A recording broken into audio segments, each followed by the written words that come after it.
What's up, you draft nerds out there?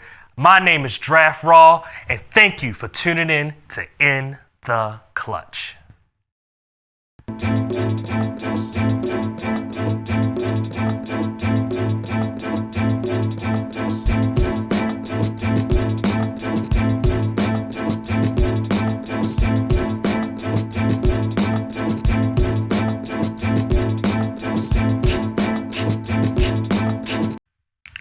Once again, this is In the Clutch, and I'm your host, Draft Raw. And in this video, we're going to talk about the top defensive tackle prospects in the 2021 draft. So let's just get straight into it with the first prospect we're going to talk about. It's pretty much the consensus top defensive tackle on pretty much everybody's board, and that is Alabama's own Christian Barmore. Honestly, I don't even have to look at his notes that I wrote down for him. The guy is one of the best pass rushing interior linemen that you're going to see in this draft. He plays the run well, uses his hands well. He has the quickness, he has the speed, he has the strength. He has everything you look for in a defensive tackle. Just like the defensive tackles of old that have came out the last couple of years of Alabama, like the Daron Paynes and the Jonathan Allens of the world. This is just another long lineage guy that has come out in the draft class that is pretty much going to be one of the better players at his position when he gets to the NFL. So going into the second guy, we're going to go with Daviyon Nixon, defensive tackle from Iowa. Now, when it comes to Daviyon, he's a high motor guy. He's strong in the pass and the run game. He uses his hands well. If stonewall, he will get his hands up just to affect the pass. And he shows some athleticism that you wouldn't think he actually has. He was probably the second best defensive tackle I've seen in this draft class. This draft class in and of itself is not really deep. There's probably one, two, maybe three guys at the top. And then after that, it kind of gets a little confuggled, or whatever word you want to use. It's just a lot of guys that's going to be a third, fourth, fifth round type prospects that, yeah, they may have the athleticism, but they don't have the technique. Yeah, they may have the technique, but they don't have the athleticism. So when it comes to the top two guys in this draft class, Daviyon Nixon and Christian Barmore, they are going to just set the tone, and they're going to be the first two guys right off the board. Don't expect a lot of defensive tackles to go within the first two rounds. Just expect those two guys to be your top two players.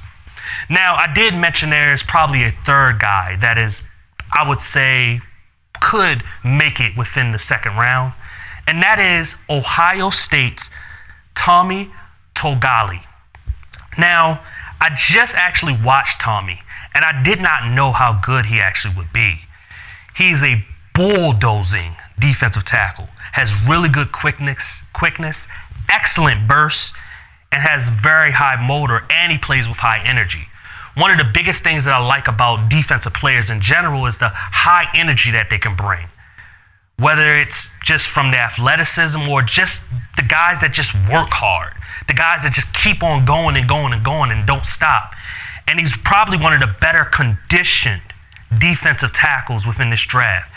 If y'all know what defensive tackles are, you know that they don't always have the best conditioning, because they are guys that weigh over 300 pounds. So, they may go in and play about 4 to 5 snaps and then have to come out for about 4 or 5 snaps.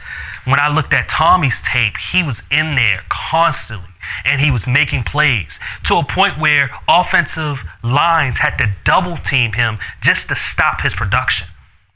Now, he could very well, when it's all said and done, be the best defensive tackle in this draft class because he actually does have that ability to do that. But once again, Christian Barmore and Daviyon Nixon are pretty much those top two guys, but I think Tommy is right there behind him and is creeping up to possibly being one of the best defensive tackles in this class. And you never know, maybe, just maybe, he could surpass him by the time the draft comes around. After that, I looked at a player that is probably the most polarizing defensive tackle in this draft, and that is Marvin Wilson from Florida State. Here's the thing about Marvin. Back in 2019 season, he was one of the best interior linemen in college football, to a point where if he would have came out last year in the 2020 draft, he would have been a first-round pick.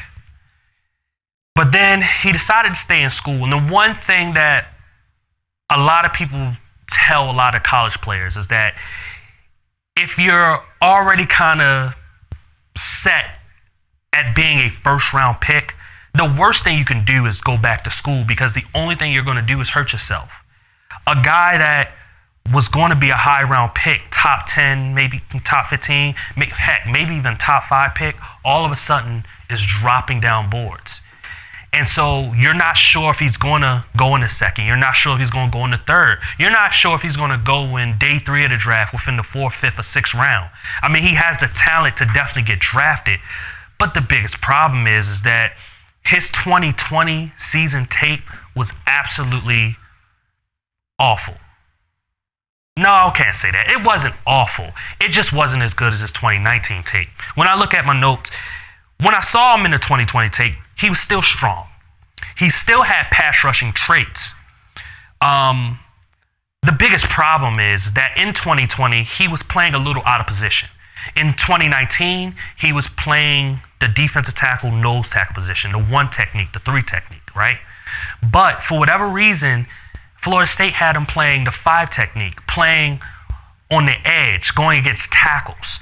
That's not where his best game is going to be at. He's a strong guy that has a little bit of quickness to him. So playing against offensive tackles, yeah, he could have the chance to bull rush them and everything, but when an offensive tackle has good base and has good anchor and can really drop his knees and butt and be able to stonewall a guy, it pretty much doesn't do anything. Going against the guards and the centers, they're not as athletic, so he'll be able to make the plays like he did in 2019, but for whatever reason, Florida State didn't do that. Based on the tape, he's definitely going to be a nose tackle in the league. You know, a 6'4" guy, 300 and about 20 pounds. He definitely has the size to being a 1 technique within the NFL. And honestly, I think that he could be a better player from what we saw in the 2020 season. He could be a better player when he gets drafted this year. I think that he has a lot of traits about him that could pretty much make him one of the better guys that we're going to see. He just has to get back into the position that he played back in 2019 and not what he was doing in 2020. Now, going further down the list, we have Aliem Mcneil from NC State. Aliem is a strong defensive tackle.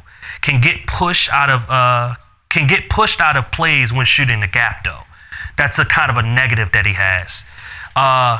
Head up, doesn't get moved in the run game, which is pretty much a good thing. And he's strong enough to push the pocket in pass. Now, sometimes when he's shooting gaps, he's a little bit wild. He's a little bit too aggressive. And guys tend to use leverage and technique to kind of push him out of the play and put him on the ground.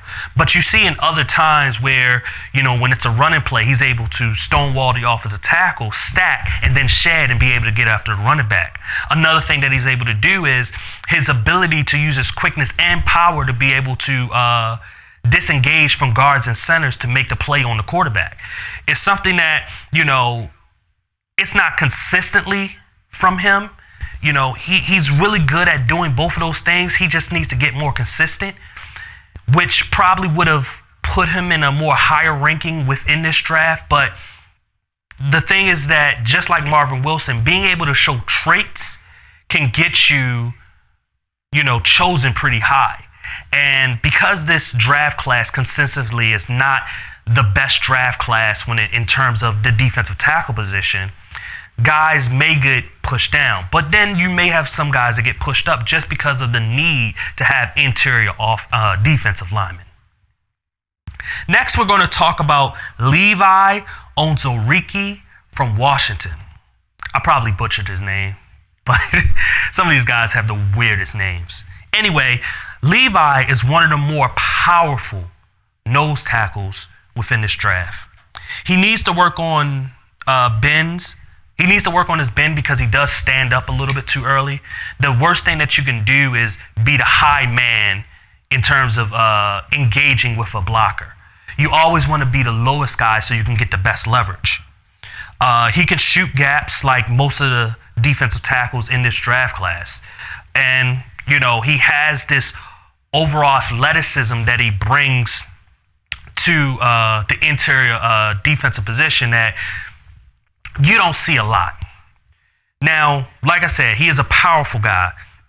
His biggest thing is that if he gets to work on being able to be the low man and be able to get under guards and centers, and then he can use his power to then push them back into the quarterback to make plays, whether it's on a running back or the quarterback, he could be really, really good within the NFL. But once again, it's another guy that is not consistent enough in doing it. I'm not going to try to hate on a lot of these defensive tackles. I'm going to try to give you the best information that I can give you and more of the positive. But some of these guys need work on consistency and just getting better at that technique. Now, one guy that I was surprised about, but he did not play this year, was Tyler Shelvin, nose tackle from LSU. He's the typical nose tackle. Pretty much the only thing he does is take on blocks. He makes sure that he engages with the guard in the center. He makes sure that those guys do not get a move on him. Being able to take up two blockers allows his linebackers behind him to be able to run free and make plays. It's the typical nose tackle that you're going to get. Now, like I said, the biggest problem is he didn't play this year, so we don't get to see what he could have brought this past season. We're only looking at the season before. Yeah, it's good on tape, but like Marvin Wilson, who ended up not having great tape, you wonder is there certain weaknesses in Tyler Shelvin that would have showed up this year if he actually would have played? We will never know. And then the next and last guy that's on this list that I have to talk about, I literally just watched this tape and I was impressed. Impressed enough that I couldn't give him an actual ranking because I just watched him. But man, I'm telling you, Bobby Brown III, not Bobby Brown the singer, Bobby Brown III from Texas A&M, nose tackle, 6'3", 330 pounds. His tape was pretty amazing. Another typical nose tackle, but he brought a little bit more to the table. It seemed like every play that he was in, he was getting double teamed. And the plays that he wasn't getting double teamed, he was an absolute monster. He actually plays like he loves the game of football. He has surprise quickness and athleticism, and obviously being a prototypical nose tackle, you know he has the strength. The way this guy was bull rushing offensive tackles within the backfield was absolutely amazing, and it made me salivate a little bit. It's seriously some of the best tape that I've seen from an interior defensive lineman. And hopefully he's a guy that doesn't get underrated and gets picked a little bit higher than what a lot of people would think. Well, anyway, that was the last guy on the list for the top defensive tackles of the 2021 draft. Wait till the end of the video so you can find out where you can follow me. Anyway, peace. Thank you once again for tuning in to In the Clutch. Once again, my name is Draft Raw, and if you want to see more videos from me, then you can subscribe to my YouTube channel at Draft Raw. And if you want to hear more from me, then you can follow me on Twitter, Facebook, or Instagram at the same name, Draft Raw. Once again, thank you. I'll see you next time.